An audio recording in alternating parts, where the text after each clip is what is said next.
আজকে ইহুদি খ্রিস্টানদের চক্রান্তের বেড়া জালে মুসলমান আবদ্ধ হয়ে গেছে। ইসলামী দল করে, একজন নেতা আর একজনের নেতার ভালো ভাত দেখতে পারে না। মাদ্রাসার হুজুর এক মসজিদের ইমাম আর এক মসজিদের ইমামের ভালো ভাত দেখতে পারে না। এক হুজুর আর এক হুজুরের কল্যাণ কামনা করে না। আল্লাহ রাব্বুল আলামিন দিন কায়েমের যারা ইসলামী আন্দোলনের যারা কর্মী হবে তাদের নির্দেশ দিয়া সূরাতুশ শূরা 13 নম্বর আয়াত আল্লাহ বলেন, শারা'a লাকুম মিনাদ-দীনি মা ওয়াসসা বিহি নূহা ওয়াল্লাযী আওহাইনা ইলাইক ওয়া মা ওয়াসসাইনা বিহি ইব্রাহিমা ওয়া মূসা ওয়া ঈসা আন আকিমুদ-দীন ওয়া লা তাতাফাররাকু ফি।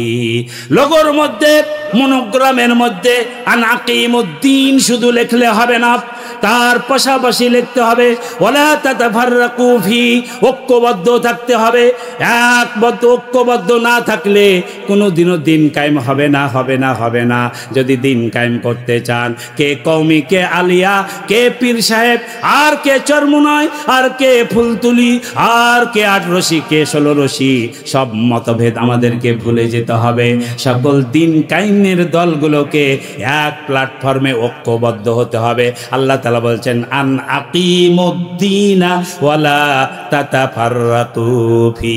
দিন কায়েমের আন্দোলন যদি করেন, আগে আপনাকে কায়েম করতে হবে। মতভেদ রাখা যাবে না। ছোটখাটো মতভেদ থাকতেই পারে, এগুলোকে উপেক্ষা করতে হবে। যারা বাংলার জমিনে দিন কায়েমের আন্দোলন করার নামে যারা ইসলামী দল গড়েছেন, আমি সকল দলের নেতাকে আহ্বান করব, আল্লাহর কোরআনের হুকুম অনুযায়ী ছোটখাটো ব্যক্তিগত দলীয় যেসব মতভেদ আছে সব ভুলে গিয়া বাংলাদেশের যতগুলো ইসলামী দল রয়েছে, যতগুলো মানহাজ রয়েছে, যতগুলো মাযহাব রয়েছে, যতগুলো মাদ্রাসা মসজিদ রয়েছে, এই মাদ্রাসা মসজিদের এই 3 লক্ষ 4 লক্ষ ইমাম মুয়াজ্জিন খাদেম যদি এক প্ল্যাটফর্মে ঐক্যবদ্ধ হয়ে যায়, সবাই মিলে যদি এক স্লোগান তুলে, কোনো সুদখোর, কোনো ঘুষখোর, কোনো চাঁদাবাজ, বেঈমান, বৈষম্য সৃষ্টিকারী ব্যক্তির জানাজার নামাজ হবে না।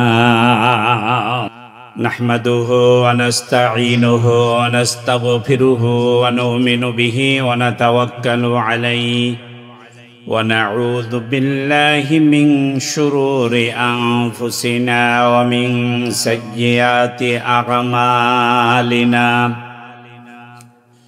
من يهده الله فلا مضل له ومن يضلله فلا هادي له ونشهد أن لا إله إلا الله وحده لا شريك له ونشهد أن سيدنا ونبينا ومولانا محمد الذي أرسله بالحق بشيرا ونذيرا وداعيا إلى الله بإذنه وسراجا منيرا فقد قال الله تعالى في كلامه المجيد والفرقان الحميد সবাই মিলে একসাথে পড়ি আউযু বিল্লাহি মিনাশ শাইতানির রাজীম বিসমিল্লাহির রহমানির রহিম আলহামদুলিল্লাহি রাব্বিল আলামিন। সবার মুখস্থ আছে না? পড়ুন আমার সাথে, আলহামদুলিল্লাহি রাব্বিল আলামিন আর রহমানির রহিম মালিকি ইয়াউমিদ্দিন ইয়্যাকা না'বুদু ওয়া ইয়্যাকা নাস্তাঈন ইহদিনাস সিরাতাল মুস্তাকিম সিরাতাল লাযীনা আন'আমতা আলাইহিম গায়রিল মাগযুবি আলাইহিম ওয়ালাদ-দাল্লিন। وقال الله تعالى في كلامه المجيد সবাই পড়ুন أعوذ بالله من الشيطان الرجيم بسم الله الرحمن الرحيم هو الذي أرسل رسوله بالهدى ودين الحق ليظهره على الدين كله ولو كره المشركون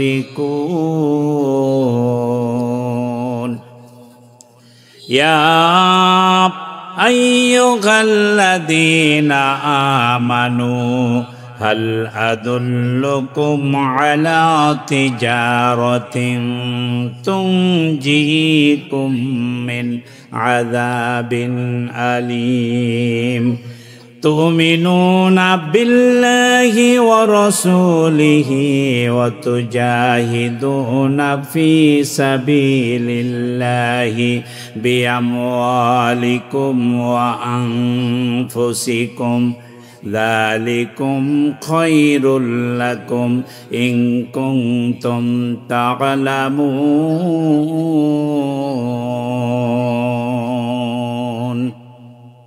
وفي رواية حديث عن أبي هريرة رضي الله تعالى عنه قال قال رسول الله صلى الله عليه وسلم قاربوا أشددوا أعلموا أنه لن ينجو أحد منكم قالوا يا رسول الله ولا أنت قال رسول الله صلى الله عليه وسلم لا أنا إلا أن يتغمدني الله برحمة منه وفضل أو كما قال عليه الصلاة والسلام رآه مسلم. وقال الله تعالى في شان رسول الله صلى الله عليه وسلم بالقرآن الكريم إن الله وملائكته يصلون على النبي يا أيها الذين آمنوا صلوا عليه وسلموا تسليما. درود إبراهيم পড়ুন اللهم صل على سيدنا محمد وعلى آل محمد كما صليت على إبراهيم وعلى آل إبراهيم إنك حميد مجيد. اللهم بارك على محمد وعلى آل محمد كما باركت على إبراهيم وعلى آل إبراهيم إنك حميد مجيد.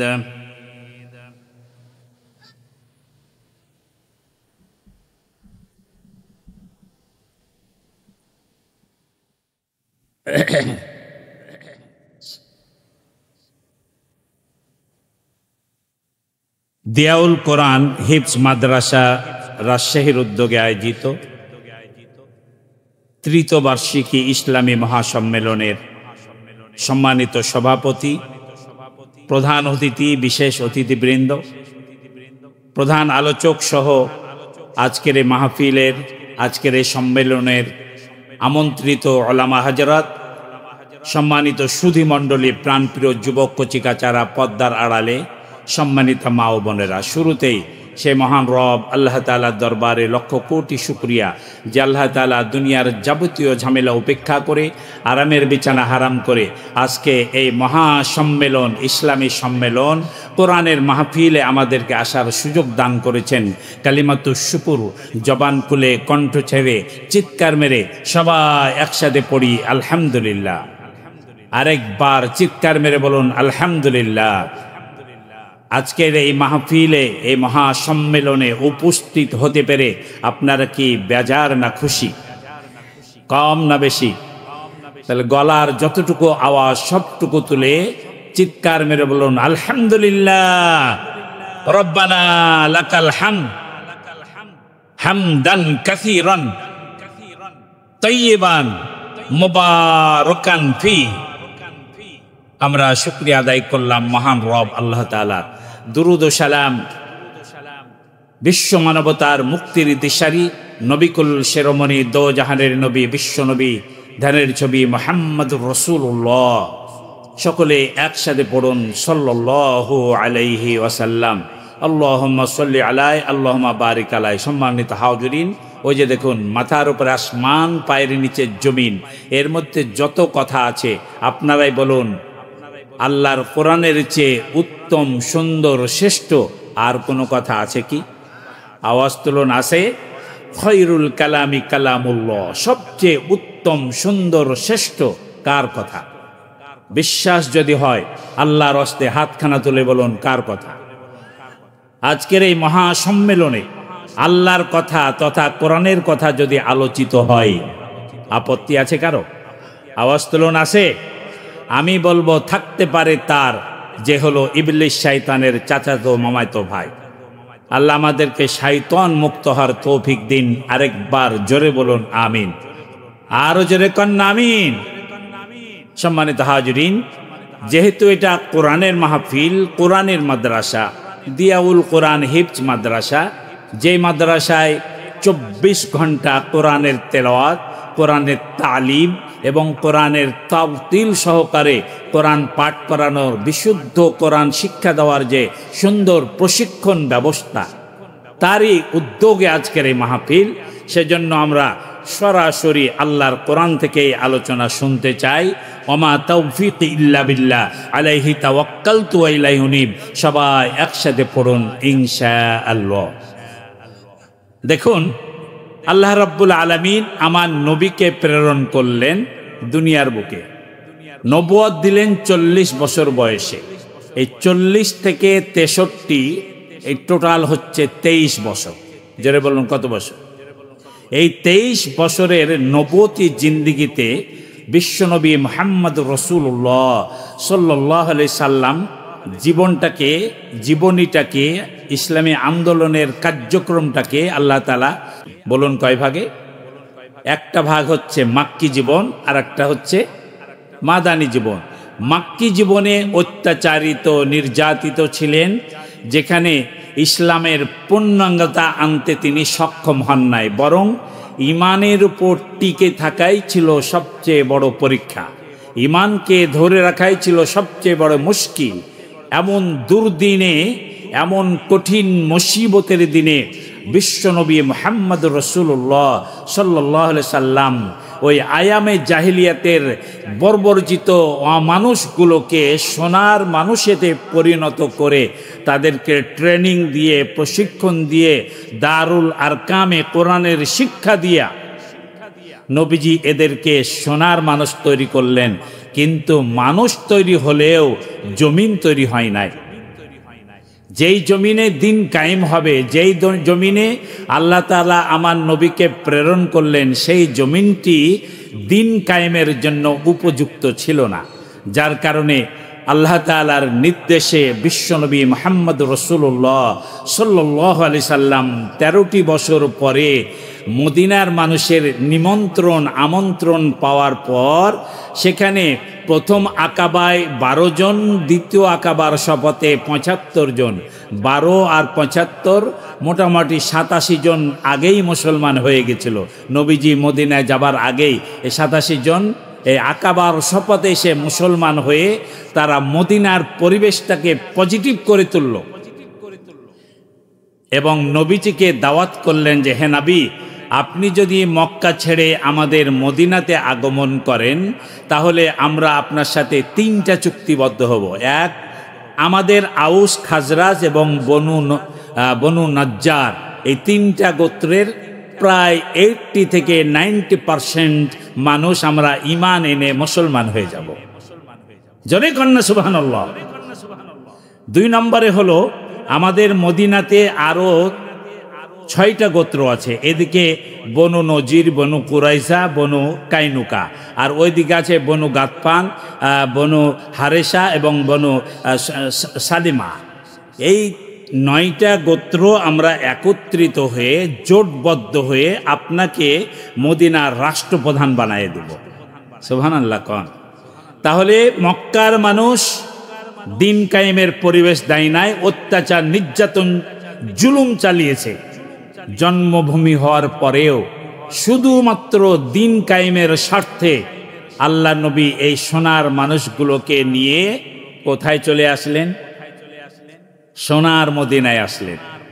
তাহলে এই সোনার মদিনা যখন জমিনটা এই সোনার মানুষগুলোকে সাপোর্ট করলো, বিশ্বনবী মুহাম্মদ রাসূলুল্লাহ সাল্লাল্লাহু আলাইহি সাল্লাম এখানে এসে ঐতিহাসিকভাবে মদিনার সনদ, লিখিত সংবিধান তৈরি করে রাষ্ট্র পরিচালনার দায়িত্ব কাঁধে নিলেন। চিৎকার দিয়ে বলুন সুবহানাল্লাহ। এটা যদি ইতিহাস যদি সত্য হয় তাহলে সেই নবীর আমরা উম্মাত, সেই নবীর রেখে যাওয়া সুন্নত আজকে আমাদের ওপর বর্তাবে কি বর্তাবে না? আওয়াজ তুলুন। অবশ্যই বর্তাবে। অতএব নবীজি যদি দিন কায়েমের জন্য নিজের মাতৃভূমি ত্যাগ করতে পারেন, নিজের বাড়িঘর ত্যাগ করতে পারেন, আজকে দিন কায়েমের জন্য প্রয়োজন হলে আমাদেরকেও আমাদের মাতৃভূমি, জায়গা, জমি, বাড়ি ঘর ত্যাগ করে যেখানে গেলে দিন কায়েম হবে সেখানে গিয়ে দিন কায়েমের জন্য আমাদেরকে আপ্রাণ প্রচেষ্টা চালাতে হবে। এটাই নবীর সবচেয়ে বড় সুন্নত।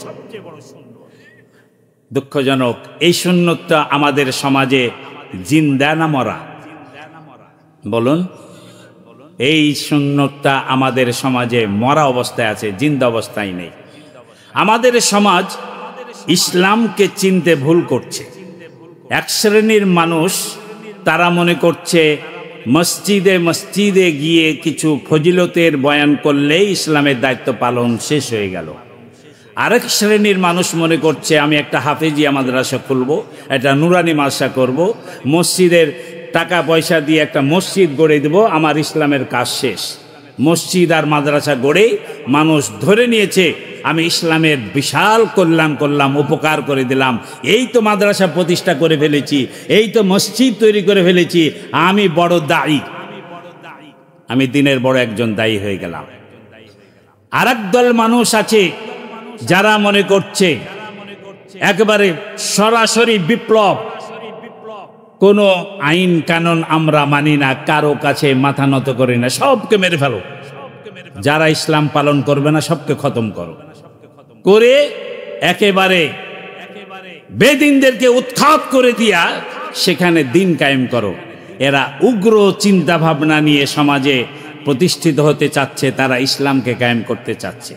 আর এক শ্রেণীর মানুষ যারা ইসলামের পরিপূর্ণতা, চতুর্মুখী সবগুলোকে সামনে নিয়ে ইসলামটাকে পরিপূর্ণভাবে সমাজে প্রতিষ্ঠা করতে চাচ্ছে। আমরা কাদের সাথে থাকব? ওই আমি মাঝে মধ্যেই গল্প করি যে 3 অন্ধ হাতি দেখতে গেছে। এখন 3 জনই অন্ধ। তো একজন হাতির নেজ ধরেছে, আর একজন হাতির কান ধরেছে, আর একজন হাতির পা ধরেছে। ধরার পরে 3 জন সেখান থেকে হাতি থেকে ফিরে আসার পর বলছে আচ্ছা বল হাতিটা কেমন? একজন বলছে আমি হাতি খুব নেড়ে চেড়ে দেখলাম, হাতিটা রশির মতো। আর একজন বলছে না তুই ঠিক দেখিস নাই, আমি অরিজিনাল দেখেছি। বলে কেন?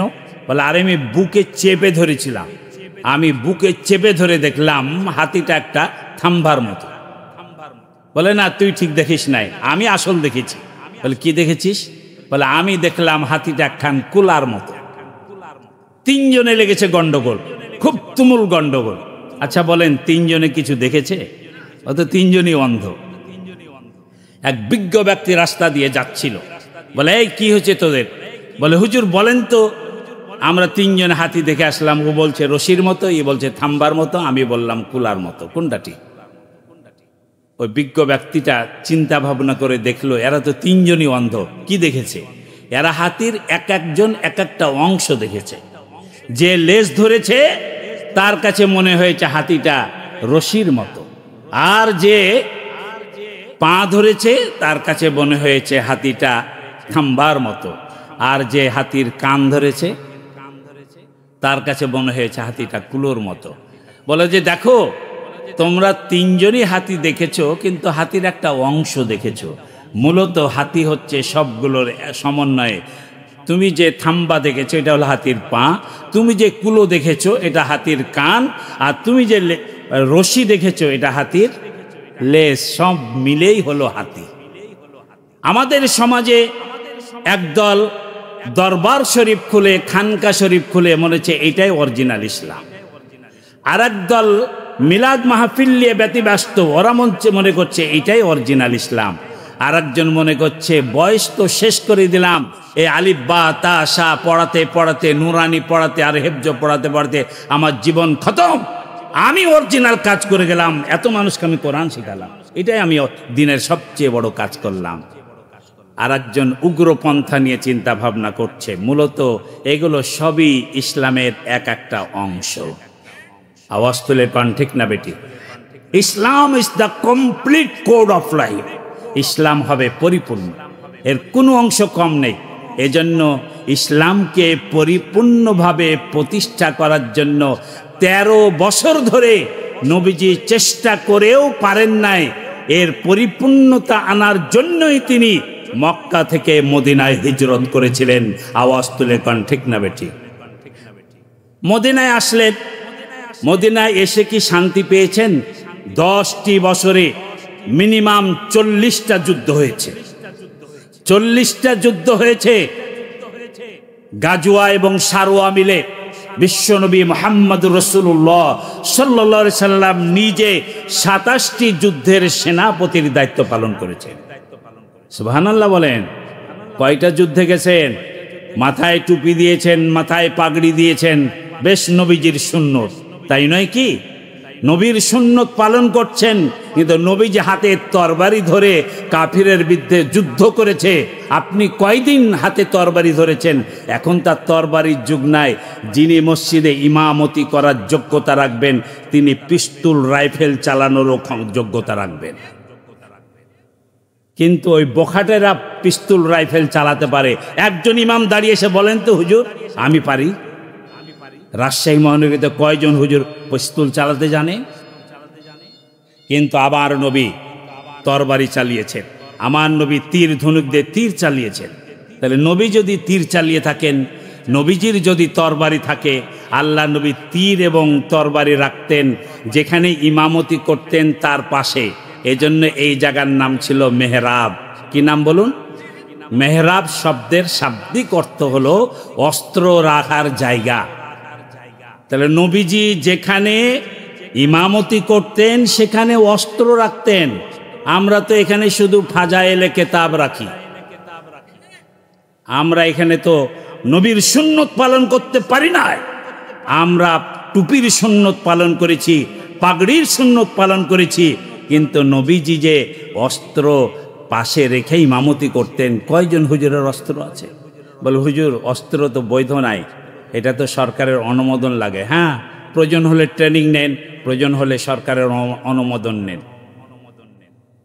আমি জাস্ট একটা উদাহরণস্বরূপ কথা বললাম। এর দ্বারা আমি এটা বোঝাতে চাচ্ছি না যে সকল ইমামকে অস্ত্রধারী হতে হবে, এটা আমি বোঝাতে চাচ্ছি না। জাস্ট আমি বোঝাতে চাচ্ছি এটাও যদি সুন্নত হয়, ওটাও নবীজির সুন্নত, এটার নাম হলো ইসলাম। আওয়াজ তুলে কোন ঠিক না বেঠিক?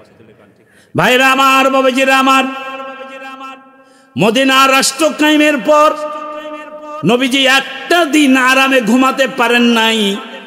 সাথে সাথে অভিযান শুরু হয়ে গেছে। একটি বছরে যেতে না যেতে বদরের প্রান্তরে যুদ্ধ হলো, দ্বিতীয় বছরে ওহুদের প্রান্তরে যুদ্ধ হয়ে গেল। ওহুদের প্রান্তরে নবীজি 1000 সৈন্য নিয়ে হাজির হয়েছিলেন। 300 জন মুনাফিক নবীজিকে ধোঁকা দিয়ে বোকা বানিয়া যুদ্ধের ময়দান থেকে সটকে পড়ল। এবার নবীজি 700 জনকে নিয়ে সুপরিকল্পিতভাবে ওহুদের প্রান্তরকে সাজালেন। কিন্তু দুঃখজনক হলো সত্য, ওই জুবাইরের নেতৃত্বে পাহাড়ের মাথায় যে 50 জন তীরন্দাজ সাহাবীকে রেখেছিলেন, এরা গনিমতের মাল কুড়াতে গিয়া নবীর আদেশ পালন করার কথা ভুলে গেল। আল্লাহর নবীর আনুগত্যের খেলাপ করল। মাত্র 11 জন থেকে 39 জন গনিমতের মাল কুলাতে ওহুদের প্রান্তরে নেমে গেল। এমন সময় খালিদ বিন ওয়ালিদের নেতৃত্বে একদল ঘোড়সওয়ার ওই পাহাড়ের সুড়ঙ্গ দিয়ে ঢুকে মুসলমানের উপরে আঘাত করল। আল্লাহ নবী আহত হলেন। নবীজির মুখের উপরে পাথর ছুঁড়ে মেরেছে এক কাফের। আমার নবীর ঠোঁটটা কেটে গেল, দাঁত খান ভেঙে গেল, রক্ত দিয়া গোটা দেহটা জর্জরিত হয়ে গেল। আর একজন কাফের এসে তরবারি মেরেছে। নবীজি আপনার বর্ম পড়েছিলেন, লোহার বর্ম বুকে ছিল, মাথায় একটা হেলমেট ছিল, শিরস্থান মাথায় তিনি দিয়েছিলেন।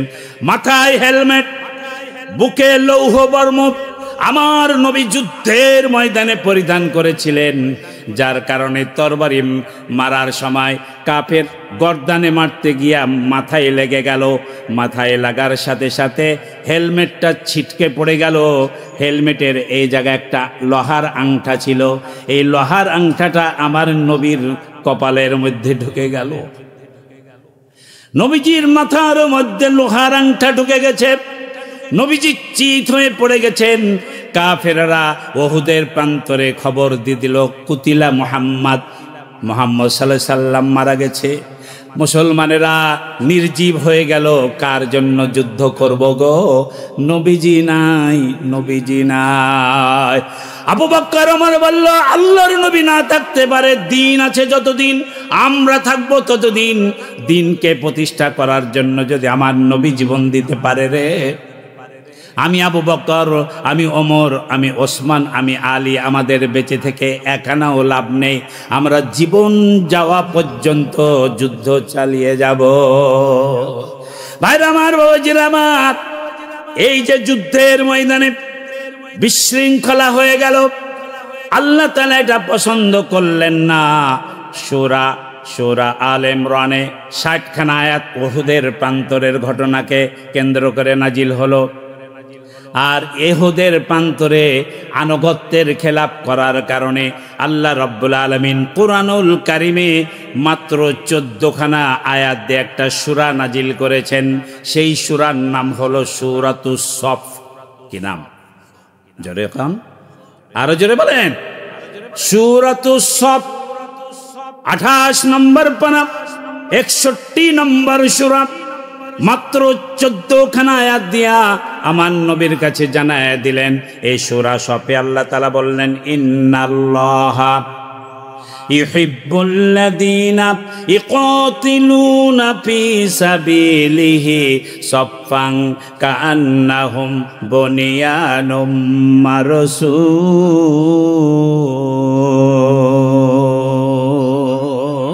দুইখানা হাত তুলে চিৎকার মেরে কান আল্লাহু আকবার। ভাইরা আমার, বাজারে আমার, এই আয়াতখানা আমরা অনেকেই পাঠ করি। কোন প্রেক্ষাপটে আয়াতখানা আল্লাহ তাআলা নাজিল করেছিলেন সেটা আমাদের অনেকেরই জানা ছিল না। আল্লাহ বললেন, নিশ্চয় আল্লাহ তাআলা ওদেরকে বেশি ভালোবাসেন যারা আল্লাহ রাস্তায় জিহাদ করে, ইসলামী আন্দোলন করে, কিন্তু এদের মধ্যে কোনো বিভেদ থাকবে না, মতভেদ থাকবে না, এরা আনুগত্যের কোনো খেলাপ করবে না, এরা ওই আব্দুল্লাহ ইবনে উবাইয়ের মতো মুনাফিকি আচরণ করবে না, এরা সীসা ডালা প্রাচীরের মতো নবীজির আনুগত্য করবেন, যেখানে যেভাবে যে দায়িত্ব দিবে সেখানে সেই দায়িত্ব পালন করবেন। এটাকে সব বলা হয়েছে সফাং কান্নাহুম বুনিয়ানুম মারসুস। এরা সারিবদ্ধ হয়ে কাতারবদ্ধ হয়ে সীসা ঢালা প্রাচীরের মধ্যে ঐক্যবদ্ধ হয়ে আল্লাহর জমিনে দিন কায়েম যতদিন না হবে ততদিন এরা এই দায়িত্ব থেকে পিছপা হবে না। এই সূরা 4 নম্বর আয়াতের সব শব্দটি থেকে এই সূরার নামকরণ করা হয়েছে সূরাতুস সফ। আমি এই সূরার 9 এবং 10 দুইখানা আয়াত পাঠ করেছি। এর আলোকে অতি সংক্ষেপে আপনাদের সামনে কিছু কথা উপস্থাপন করব। ওমা তৌফিক ইল্লা বিল্লাহ। সকলে আরেকবার আল্লাহ তাআলা বললেন, হুয়াল্লাযী আরসালা রাসূলাহু বিল হুদা ওয়া দীনিল হক লিইয়ুযহিরাহু আলাদ দীনি কুল্লিহি ওয়া কাফা বিল্লাহি শাহীদা। মুসলমান দুই কান হাত তুলে চিৎকার মেরে কান আল্লাহু আকবার। ঘুমায়ে কাজা করেছো ফজর, তখনও জাগনি যখনও জোহর, হেলায় খেলায় কেটেছে আসর, মাগরিবের ওই শুনিয়া যান, জামাতে শামিল হও রে সাথে, জামাতে শামিল হই রে সাথে, এখনো জামাতে আছে স্থান, বাজিছে দামামা বাদরে মামা, শির উঁচু করি মুসলমান। ভাইরা আমার, বাবাজিরা আমার, আল্লাহ রাব্বুল আলামিন একই আয়াত কুরআনুল কারীমে একবার নয়, দুইবার নয়, তিনবার একই কথা বারবার বলে বিশ্ববাসীকে জানায় দিয়েছেন, ওরে মুসলমান, তোমরা নবীর উম্মত যদি হতে চাও নবীর সুন্নত ধারণ করো। নবীর সুন্নত শুধু টুপি আর দাড়ি নয়, নবীর সুন্নত দিন কায়েম করা। আর এই দিন কায়েমের কাজ যারা করবে তারাই হবে নবীজির উম্মত। আর যারা নবীর উম্মত হবে কিয়ামতের মাঠে মুসিবতের দিনে ওই ব্যক্তিকে সাথে নিয়ে নবীজি জান্নাতে চলে যাবে। মানা আহাব্বা সুন্নতি ফাকাদ আহাব্বানি ওয়া মান আহাব্বানি কানা মাইয়া ফিল জান্নাহ। নবীজি বলেছেন, কেউ যদি আমার একটা সুন্নতকে মহব্বত করে সেজন্য আমি রাসূলকে মহব্বত করলো। আর আমি রাসূলের মহব্বত যার অন্তরে পয়দা হবে কিয়ামতের মাঠে মুসিবতের দিনে ওই ব্যক্তিকে সাথে না নেওয়া পর্যন্ত আমি নবী জান্নাতে যাব না। আমি রাজশাহী মহানগরীর ইসলাম প্রিয় জনতার কাছে জানতে চাই, আল্লাহ নবীর সাথে জান্নাতে যাবার ইচ্ছে আপনাদের আছে কি? দুই কানা হাত নেড়ে বলেন আছে, আওয়াজ তুলে বলেন আছে। তাহলে নবীর সুন্নত কায়েম করতে হবে। আর নবীজির সুন্নতের সেরা সুন্নত হচ্ছে জমিনে দিন কায়েম করা। আওয়াজ তুলুন, ঠিক না বেটি? এই দিন কায়েমের সুন্নত যার মধ্যে নেই অন্য কোনো সুন্নত কাজে লাগবে না। এই জন্য আল্লাহ তাআলা বললেন, ইয়া আইয়ুহাল্লাযীনা আমানু হাল আদুল্লুকুম আলা তিজারাতিন তুনজিকুম মিন আযাবিন আলীম তুমিনুনা বিল্লাহি ওয়া রাসূলিহি ওয়া তুজাহিদুনা ফি সাবিলিল্লাহি বিআমওয়ালিকুম ওয়া আনফুসিকুম যালিকুম খায়রুল লাকুম ইন কুনতুম তা'লামুন।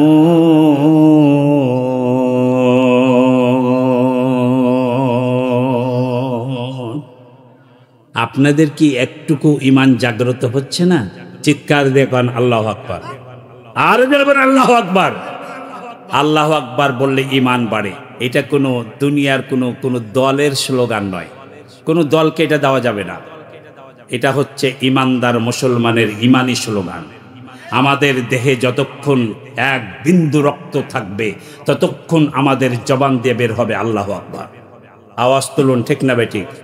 জন্মের পর সুন্নতি কায়দায়, মাসনুন কায়দায় আমাদের কানে আজান দেওয়া হয় নাই? তো জন্মের পরে আল্লাহু আকবার শোনানো হয়েছে। মরার পর লাশকে সামনে রেখে ইমাম যখন সলাতুল জানাজা আদায় করবেন কোন স্লোগান দিবেন? সেখানেও আল্লাহু আকবার বলে শেষ কবরে নামানো হবে।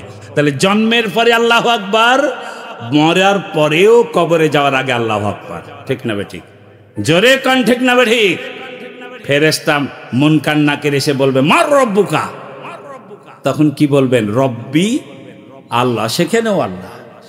তাহলে কবরে গিয়েও আল্লাহকে জপতে হবে, আল্লাহর নাম বলতে হবে, যেটা ছাড়া আমাদের কোনো উপায় নাই। সেটা বলতে আমাদের আপত্তি আছে? মুসলিম আমি, সংগ্রামী আমি, আমি চির নরবীর, আল্লাহকে ছাড়া কাউকে মানি না। নারায়ে তাকবীর, নারায়ে তাকবীর, লিল্লাহে তাকবীর। ভাইরা আমার, বাবজিরা আমার, সূরা সফের 10 নম্বর আয়াত আল্লাহ বলেন, ইয়া আইয়ুহাল্লাযীনা আমানু, ও হে ঈমানদাররা, হাল আদুল্লুকুম আলা তিজারা, একটা ব্যবসার কথা তোমাদেরকে বলবো নাকি? একটা ব্যবসার কথা তোমাদেরকে বলবো নাকি?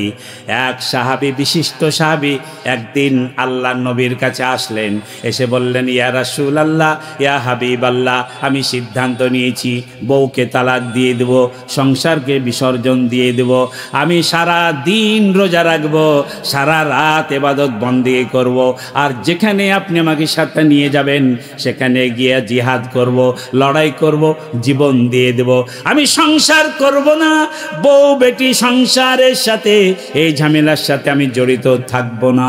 নবীজি বললেন, না না, যে ব্যক্তি সংসার করবে না সে আমার দলভুক্ত থাকবে না, কারণ আমি নবী, আমার স্ত্রী আছে, আমার ছেলে মেয়ে আছে, আমার পরিবার আছে, আমি সংসার করি, এটাও নবীর সুন্নত, আমি পরিবারের সাথে সম্পর্ক রাখি, এটাও সুন্নত, আমি রোজা রাখি, রোজা ছাড়ি, আমার পরিবার আছে, আমি নামাজ পড়ি, আবার রাত্রেও ঘুমাই, এইটাই নবীর সুন্নত। বৈরাগীতা ইসলামের কোনো আশ্রয় প্রশ্রয় না। যারা খ্রিস্টান তাদের মধ্যে বৈরাগী আছে, তাদের মধ্যে আহবার আছে, রুহবার আছে।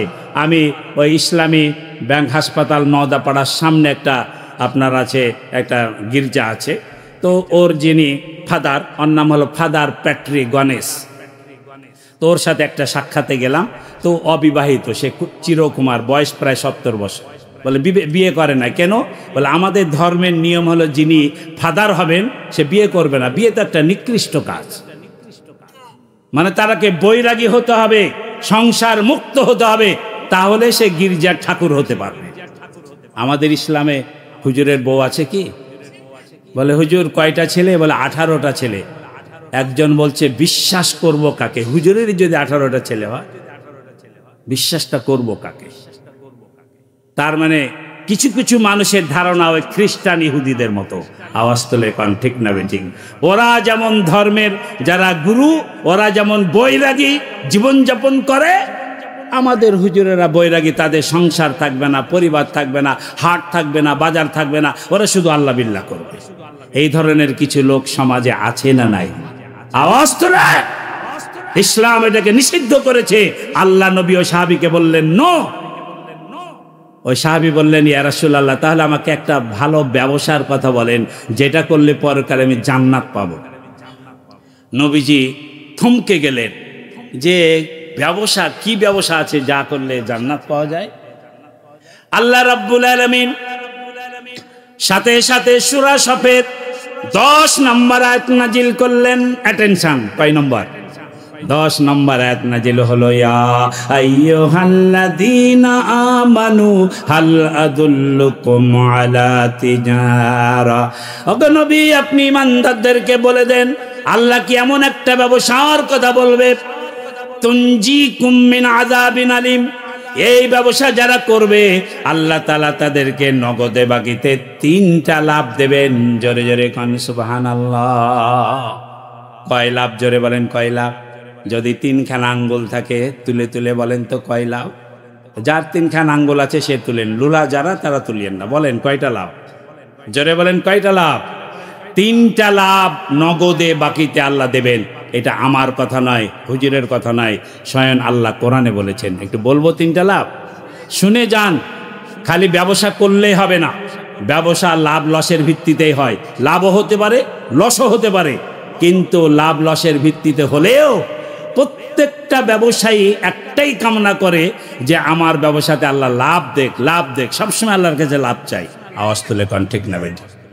ওই সাহাবীর আবেদনের প্রেক্ষিতে আল্লাহ তাআলা বললেন আলা তিজারাতিন, একটা বড় ব্যবসার কথা আমি আল্লাহ বলে দিলাম, তুনজিকুম মিন আযাবিন আলিম। তার এক নম্বর লাভ হলো জাহান্নামের আগুন থেকে এই ব্যবসাটা যারা করবে আল্লাহ তাআলা জাহান্নামের আগুন ওই ব্যক্তির জন্য হারাম করে দেবে। আমি আপনাদের কাছে জানতে চাই, জাহান্নামের আগুনে পুড়তে চান কে কে? একটু হাত তুলেন। আলহামদুলিল্লাহ পড়েন, আর একটু আস্তে করে বলেন আলহামদুলিল্লাহ। যার জবান দিয়ে আলহামদুলিল্লাহ বের হবে না, বুঝতে হবে তার জাহান্নামের দিকে যাওয়ার ইচ্ছা আছে। জোরে কন আলহামদুলিল্লাহ। একজন ব্যক্তিও আমরা জাহান্নামে যেতে চাই না, ঠিক না বেঠিক? তাহলে জাহান্নাম থেকে মুক্তি পাওয়ার একটা ব্যবসার কথা আল্লাহ বলতে চান, শুনবেন? জোরে কন শুনবেন?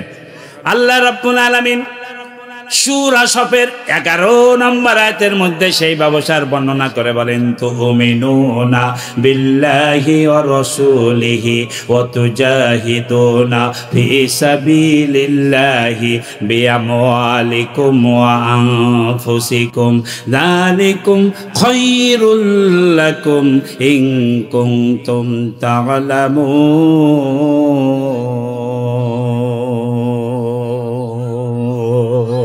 দুইখানা হাত তুলে চিৎকার মেরে কান আল্লাহু আকবার।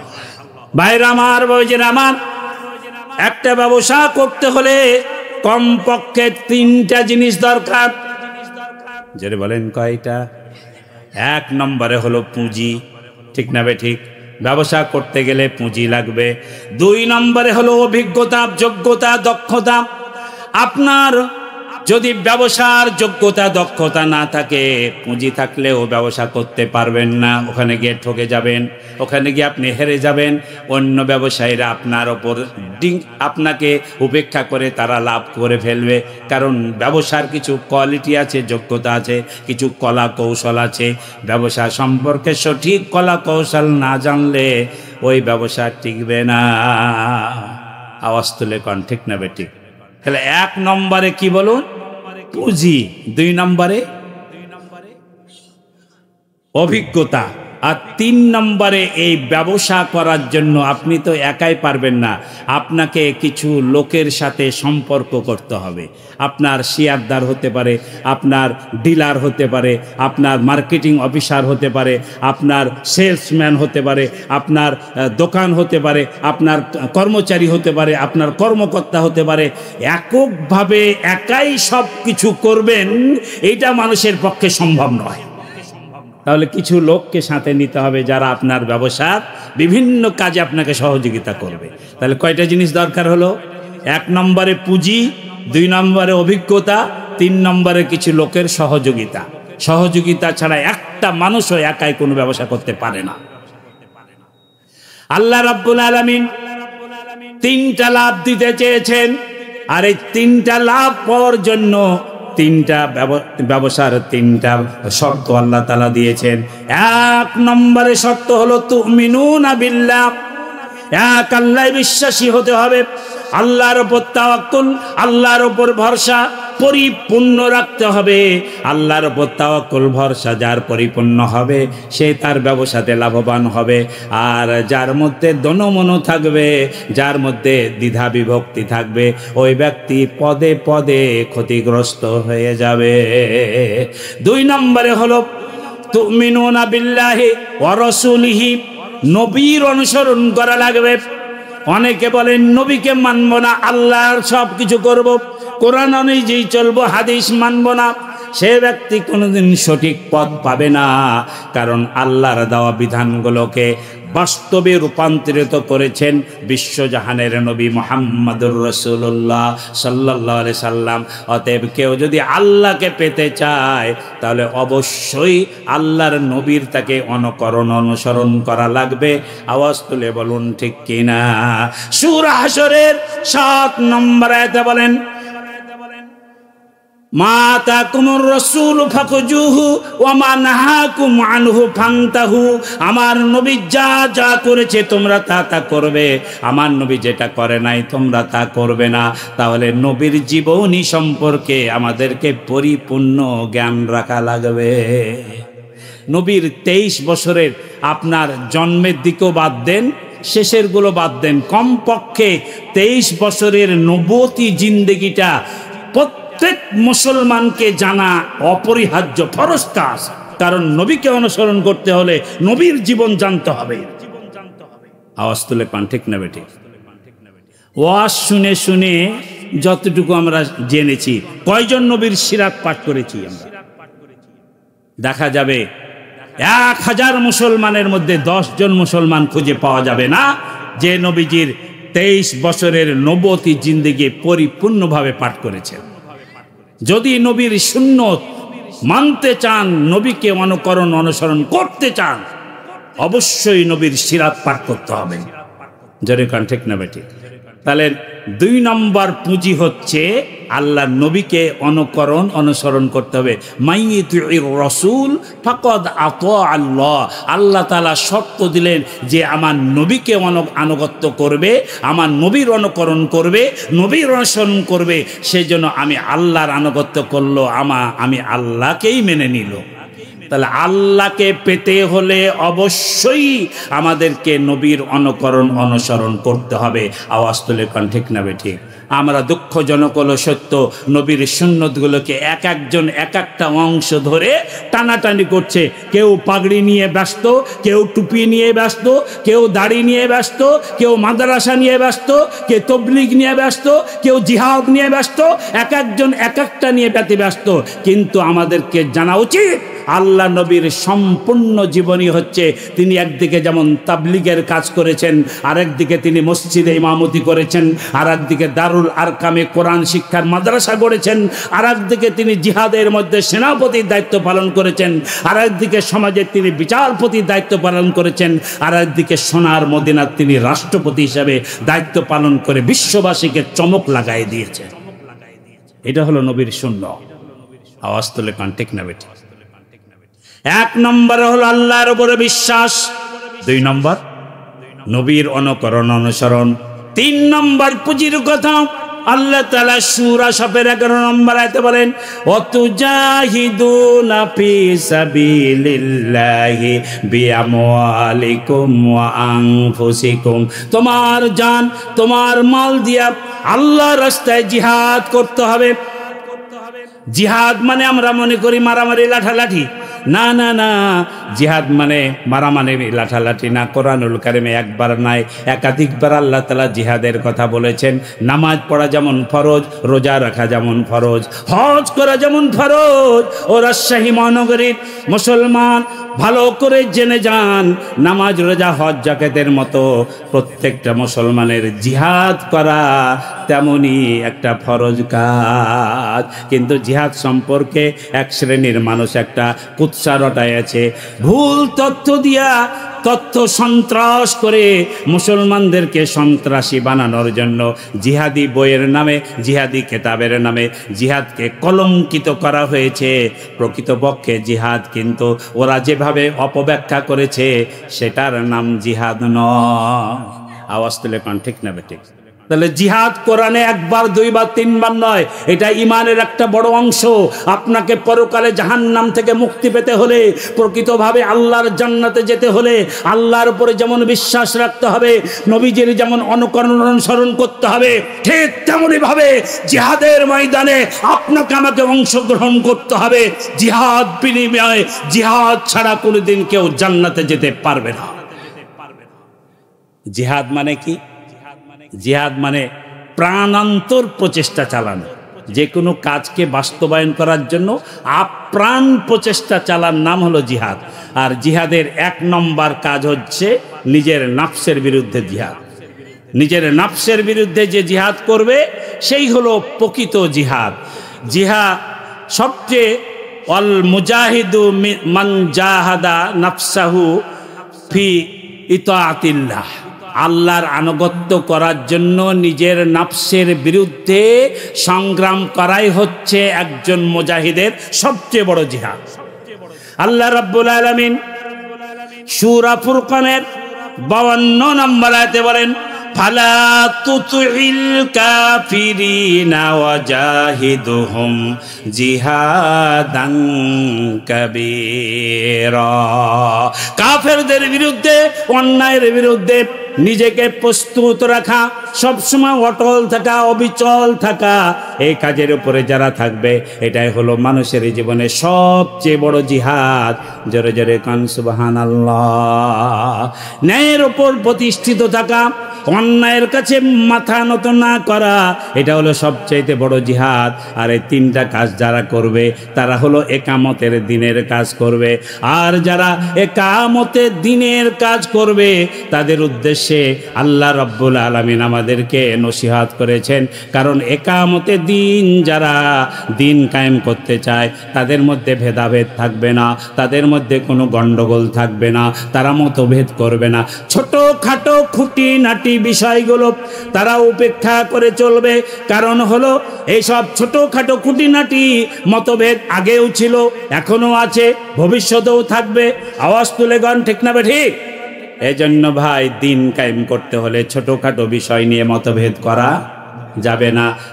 আজ থেকে 80 বছর আগে জাতীয় কবি কাজী নজরুল ইসলাম কবিতা লিখল, বিশ্ব যখন এগিয়ে চলেছে আমরা তখনও বসে বিবি তালাকের ফতোয়া খুঁজেছি, ফিকহ হাদিস ঠসে হানাফি শাফিঈ মাযহাবি তখনও মেটেনি গোল, এমন সময় আজাজিল এসে হাকিল তল্পিতল।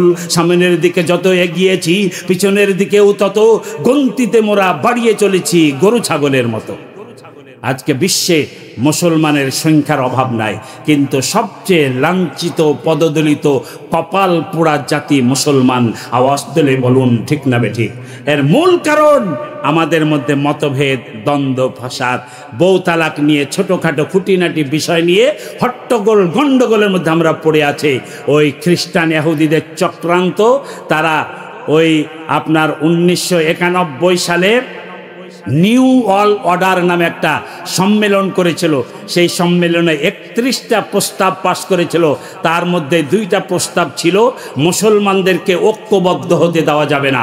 যদি ওদের মধ্যে ফাটল সৃষ্টি করতে হয় তাহলে 1 নম্বর কাজ হলো ওদের কাছ থেকে কোরআন ছিনিয়ে নিতে হবে, দিয়ে ওদেরকে ফজিলতের কেতাব, যত টাকা খরচ হয় মসজিদে মসজিদে ফজিলতের কেতাব দিতে হবে, মেম্বার থেকে মেহরাব থেকে কোরআনকে সরিয়ে দিতে হবে।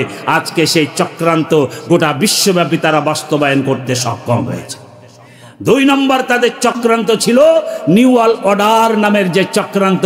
2 নম্বরে ছিল ছোটোখাটো খুঁটিনাটি বিষয়ে হুজুরদের মধ্যে বাহাস লাগাই দিতে হবে, দ্বন্দ্ব লাগিয়ে দিতে হবে। কে হানাফি, কে শাফিঈ, কে লামাঝহাবি, কে আপনার মাঝহাব মানে, কে মানে না, কে শিয়া, কে সুন্নি, এই দ্বন্দ্ব ফাসাদ লাগাইয়া দিয়া 2 রাকাত হবে না 4 রাকাত হবে, আল্লাহু আকবার জোরে হবে না আসতে হবে, আমিন জোরে বলবেন আসতে বলবে, আপনার রাফাদাইন করবে না, বুকে হাত বাঁধবে না, নাবের নিচে হাত বাঁধবে, টুপিটা লাল হবে না কালো হবে, পাগড়ি সবুজ হবে না সাদা হবে, এই নিয়ে হট্টগোল গন্ডগোল বাধাইয়া দিয়া মুসলমানদের মধ্যে বিভেদ সৃষ্টি করতে হবে।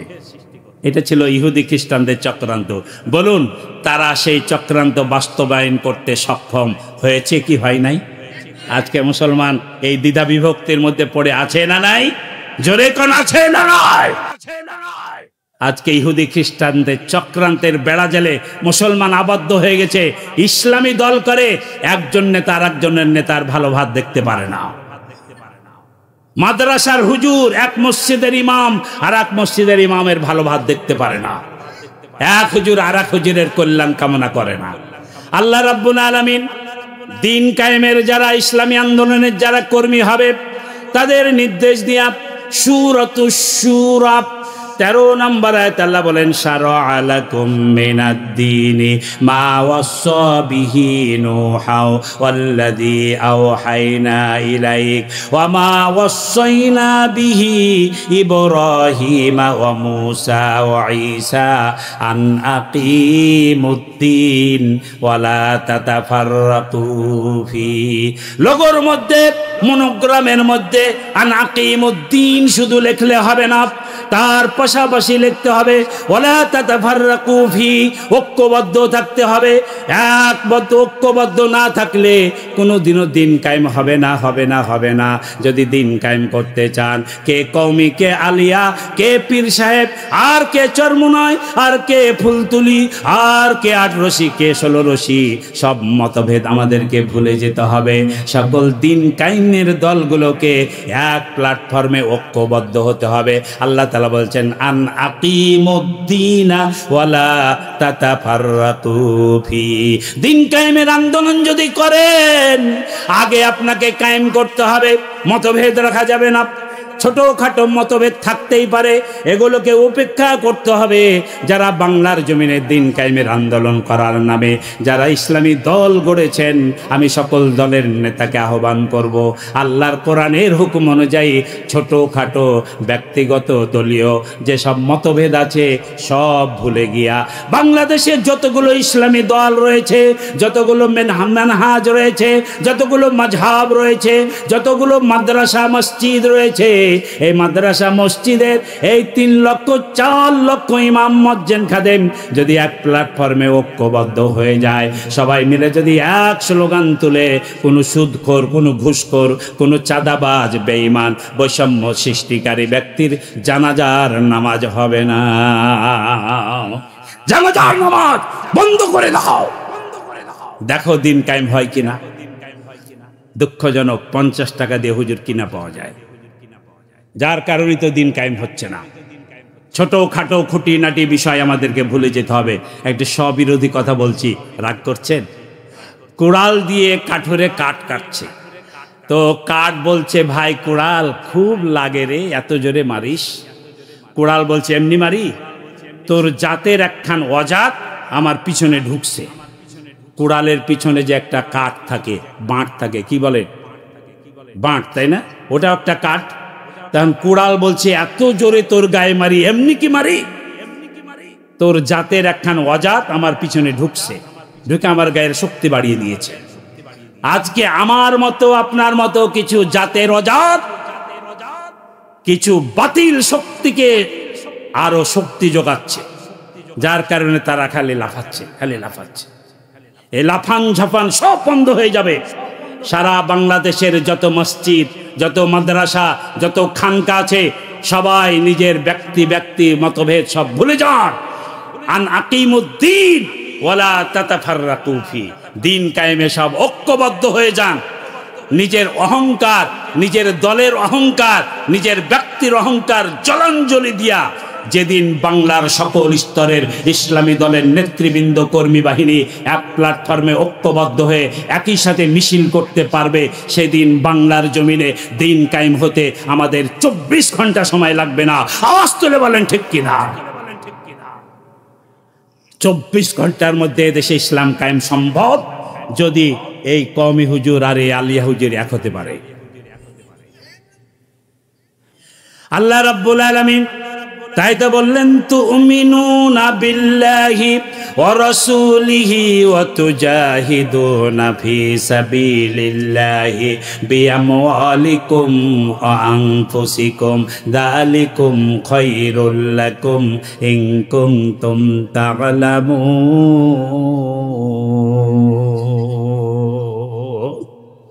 জোরে কান আল্লাহু আকবার। ভাইরা আমার, ইসলাম আল্লাহর জমিনে কায়েম করা এটা নফল কাজ নয়, সুন্নত কাজ নয়, এটা ওয়াজিব কাজ নয়, এটা ফরজও নয়, ফরজের ওপরে ফরজ। এটার নাম হলো ফরজে আইন, অবশ্যই পালন করতে হবে। যার ঈমান আছে, যার দেহে প্রাণ আছে, সে যদি নামাজি হয়, সে যদি হাজি হয়, সে যদি আল্লাহওয়ালা হয়, পরকালে যদি জাহান্নাম থেকে নাজাত পেতে চায়, আল্লাহর সুখময় জান্নাতে যেতে চায়, তাহলে সূরা সফের 10 এবং 11 নম্বর আয়াতে আল্লাহ তাআলা শর্ত দিয়ে দিলেন, ইসলামকে আল্লাহর জমিনে কায়েম করা প্রত্যেক মুসলমানের উপরে ফরজে আইন। এটা ফরজে আইন কাজ। প্রত্যেকটা মুসলমানকে ইসলাম কায়েমের আন্দোলনের সাথে সম্পৃক্ত থাকতে হবে। তার টাকা দেওয়া হোক, আপনার সমর্থন দেওয়া হোক, আর মনের দিক দিয়ে ভালোবেসে হোক, যে কোনোভাবে হোক, আপনার অন্তরে অবশ্যই ইসলাম আল্লাহর জমিনে প্রতিষ্ঠিত হোক, কোরআনের বিধান কায়েম হোক, নবীর সুন্নত প্রতিষ্ঠিত হয়ে যাক, এই কামনা যার অন্তরে নাই, নবীজি বলছেন ওই ব্যক্তি যত বড়ই আলেম হোক, যত বড়ই মাওলানা হোক, যত বড়ই ইমাম হোক, ওই ব্যক্তির মৃত্যু হবে মুনাফিকি মৃত্যু। সে কোনোদিন ইমানদারের সাথে মৃত্যুবরণ করতে পারবে না। অতএব ইমানদারের সাথে ইমানি অবস্থায় কালমা পড়তে পড়তে আমরা কেউ যদি মৃত্যুবরণ করতে চাই, অবশ্যই আমাদেরকে ইসলাম কায়েমের পক্ষে আমাদেরকে সাপোর্ট দিতে হবে। ভাইরা আমার, বাবাজিরা আমার, 2 নম্বর লাভ হলো ইয়াগফির লাকুম যুনুবাকুম। যারা ইসলাম কায়েমের কাজ করবে, ছোটখাটো খুঁটিনাটি যদি তাদের কোনো অপরাধ হয়ে যায়, ভুলক্রমে যদি কোনো কাজ করে ফেলে, কোনো শয়তানের চক্রান্তে, পরিবেশ পরিস্থিতির কারণে, ওভারঅল কোনো দায়িত্ব পালন করতে গিয়া যদি কোথাও কোনো ত্রুটি হয়ে যায়, একমাত্র ইসলামের পক্ষে কাজ করার ওসিলায় আল্লাহ রাব্বুল আলামিন ওই ইসলামী আন্দোলনের কর্মীগুলোর জীবনের সমস্ত গুনাহখাতা নিজ গুণে মাফ করে দেবেন। ভাইরা আমার, বাবাজিরা আমার, দুনিয়াতে এমন কোনো মানুষ নাই যে বুক ফুলিয়ে বলতে পারে আমার জীবনে একটাও গুনাহ হয় নাই, আমি কোনো ভুল করি নাই, আমার কোনো অপরাধ নাই, আমার দ্বারা কোনো অপরাধ হয় নাই। এ কথা বলার মতো দুঃসাহস কোনো মানুষের নাই। আওয়াজ তুলে কোন ঠিক না বেঠিক? এই জাহিলিয়াতের যুগে, এই বর্বরিত অমানবিক যুগে, এই সব মানুষের যুগে, এই বৈষম্য বিরোধী আন্দোলন করতে গিয়া অনেক মানুষ অনেকভাবে ঠকেছে। এখন পর্যন্ত মানুষ তার ন্যায্য অধিকার ফিরে পায় নাই। আজকে জুলাই সনদ এখন পর্যন্ত বাস্তবায়ন হয় নাই। এদেশের লক্ষ কোটি জনতার মনের দাবি এখন পর্যন্ত পূরণ হয় নাই। আর এটা করতে গিয়ে যারা যে অপরাধ করছে, আল্লাহর দ্বীন কায়েমের পক্ষে চলে আসেন। আল্লাহ তাআলা ঘোষণা দিয়েছেন, তোমাদের জীবনের গুনাহ আমি আল্লাহ মাফ করে দেব। 3 নম্বর লাভটা বলবো কি? জোরে কান বলবো। আল্লাহ তাআলা সূরা তাওবা 111 নম্বর আয়াত, 111 কত বলে? 111 নম্বর আয়াতের মধ্যে আল্লাহ রাব্বুল আলামিন আমাদেরকে বলছেন, ইন্নাল্লাহা আশতারা মিনাল মুমিনিনা আনফুসাহুম ওয়া আমওয়ালাহুম বিআন্না লাহুমুল জান্নাহ ইকাতিলুনা ফি সাবিলিল্লাহি ফায়াকতুলুনা ওয়া ইউকতালুন ওয়া গাদান আলাইহি হাক্কান ফিত التوراة والإنجيل والقرآن ومن أوفى بعهده من الله فاستبشروا ببيعكم الذي بايعتم به وذلك هو الفوز العظيم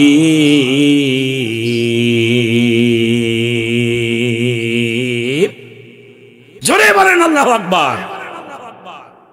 শুকনো রুটিরে সম্বল করে যে ইমান আর যে প্রাণের জোরে ফিরেছে জগৎ মন্থর করে, সে শক্তি আজ ফিরিয়ে আন।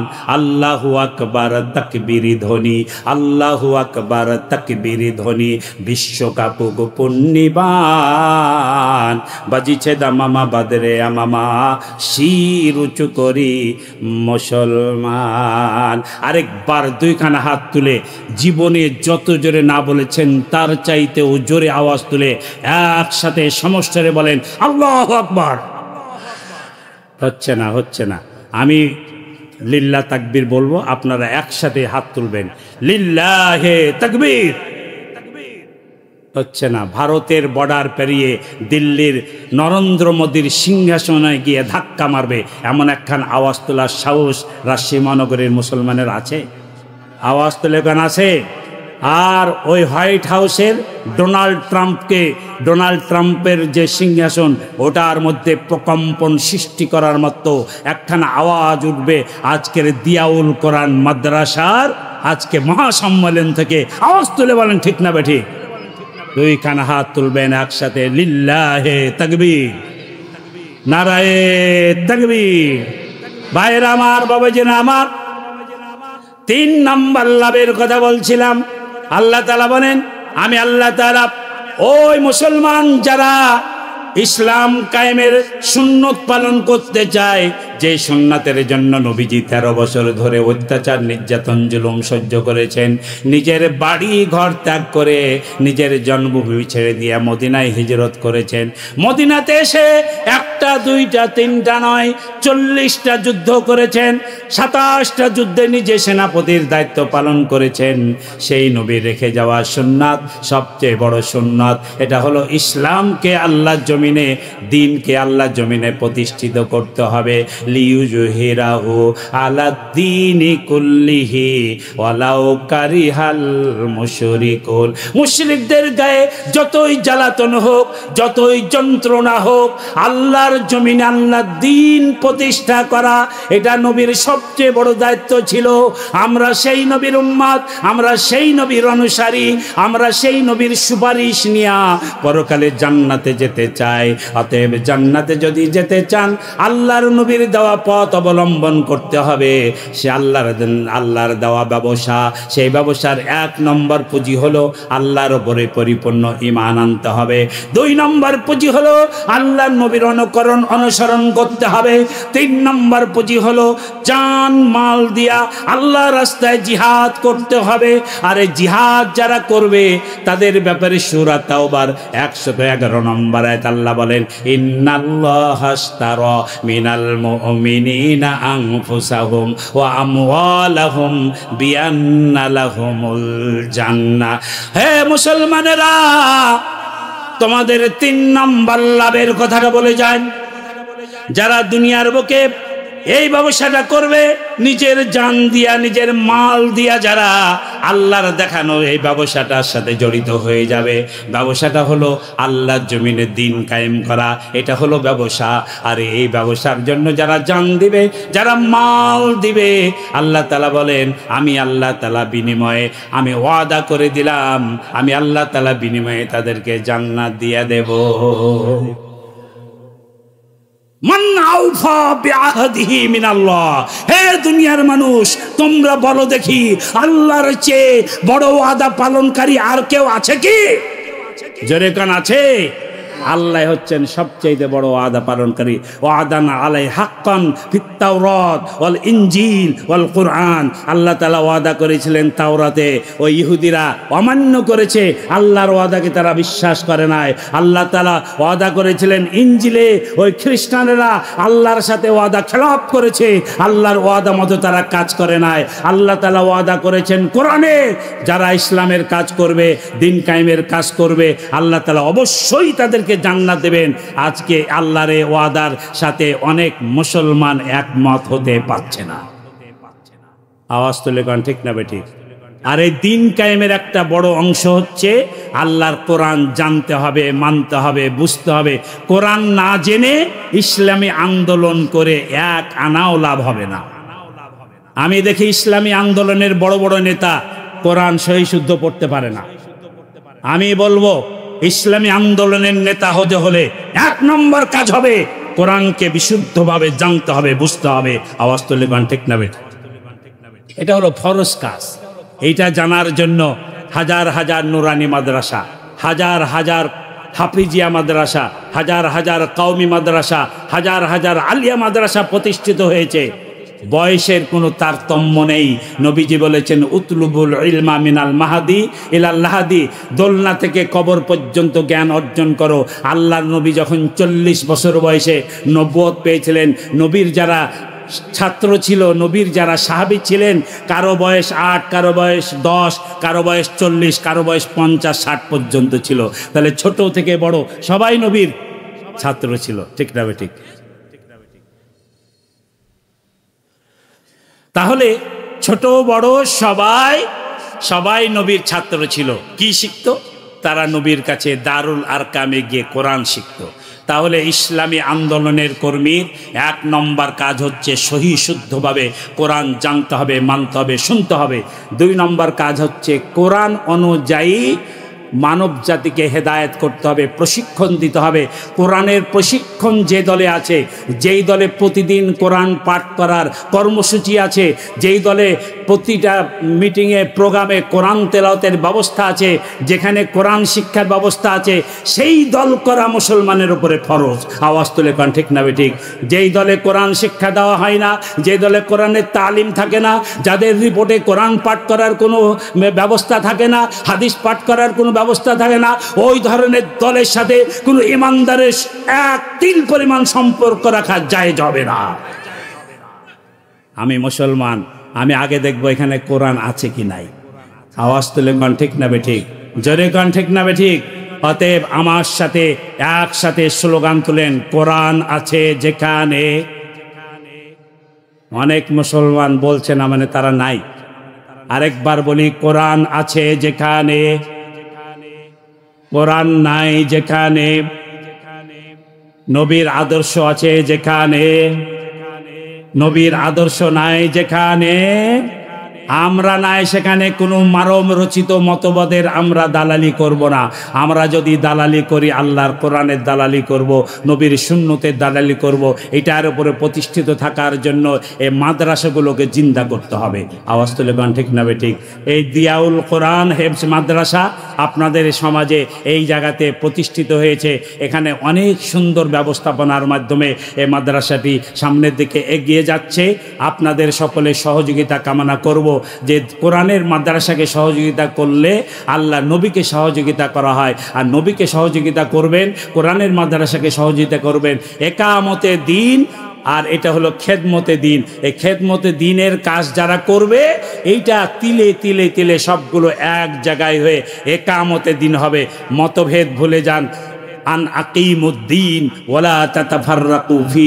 কোনো আলেম আরেক আলেমের বিরুদ্ধে কথা বলবেন না, কোনো ইমাম আরেক ইমামের বিরুদ্ধে কথা বলবেন না, কওমিরা আলিয়ার বিরুদ্ধে কথা বলবেন না, আলিয়ারা কওমিদের বিরুদ্ধে কথা বলবেন না, কোনো মাযহাব আরেক মাযহাবকে গালি দিবেন না, এক দল আরেক দলকে গালি দিবেন না, এক পীরের মুরিদ আরেক পীরের মুরিদকে গালি দিবেন না।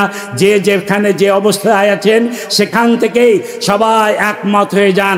বাংলার জমিনে আন আকিমুদ্দিন, যারা দিন কায়েমের কাজ করবে, আমরা সবাই তাদের সাথে ঐক্যবদ্ধ হতে চাই। আওয়াজ তুলে বলেন ঠিক না ঠিক? আগামী দিনে বাংলার জমিনে দিন কায়েমের জন্য যদি ডাক আসে, হে রাজশাহী মহানগরীর ছোট বড় সকল স্তরের মুসলিম জনতা, আমি আপনাদের কাছে জানতে চাই, সেই ডাকে সাড়া দিয়ে ঐক্যবদ্ধ হওয়ার দুঃসাহস কার কার আছে? দুইখানা হাত তুলে আল্লাহকে দেখাও।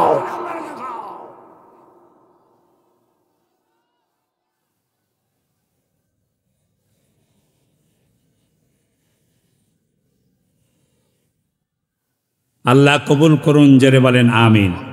এখানে কোনো দল বা কোনো মতের কথা নাই, একটাই কথা আছে, সেটা হলো আল্লাহর কোরআনের কথা, রাসূলের আদর্শের কথা। এখানে কোনো আপোষ নেই, ঠিক না বেঠিক? এই জায়গায় আমরা ঐক্যবদ্ধ, এক প্ল্যাটফর্মে আমরা ঐক্যবদ্ধ হতে চাই। আল্লাহর কোরআনের সাথে আমরা এক প্ল্যাটফর্মে ঐক্যবদ্ধ হতে চাই, নবীর সুন্নতের সাথে। কেউ যদি সুন্নতের খেলাফ কোনো কাজ করে, ওর সাথে আমরা নেই। কোরআন বিরোধী কেউ যদি কোনো কাজ করে, ওর সাথে আমরা নেই। কোরআনের মাদ্রাসাকে আমরা ভালোবাসবো, আলেম ওলামাদেরকে ভালোবাসবো, একামতে দিনকে ভালোবাসবো, আর আগামী দিনে আল্লাহর জমিনে দিন কায়েমের যারা কাজ করবে তাদের সাথে আমরা ঐক্যবদ্ধ থাকবো। মহান রব আল্লাহ তাআলা আমাদের সবাইকে তৌফিক দান করুন।